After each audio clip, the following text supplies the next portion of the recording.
Dahil nagutom ang Inzay, ito yung binigay ni Madam sa akin kasi daw may sugar daw to. So, ayaw niya may sugar. So, binigay sa akin. Akin na lang. Tapos, bumili ako ng blueberry and raspberry para i-mix natin yan. Kay gutom na ang Inzay. So, ano natin yan dyan. Kasi perfect na merienda to. O, diba? Mix lang yun, Zay. Tapos, lagyan natin yung isang klaseng yogurt. Meron ako isang, uhurot na ata yung isa kong yogurt, no? O, diba, Day? Ang sarap, Day. Passion fruit yogurt. O, diba? Yum, yum, yum. Yan muna natin yan. Diba? Diyos ko, Mariosep.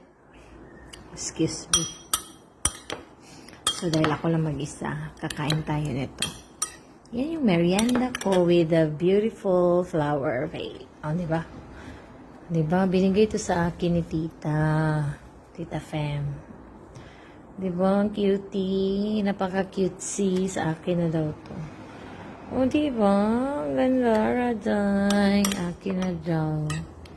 Salamat talaga, Australia. Napaka-amazing mo talaga. Dami talaga mga bagay na na-amaze ako hanggang ngayon, no? Kahit paunti-unti lang, kahit marami tayong problema.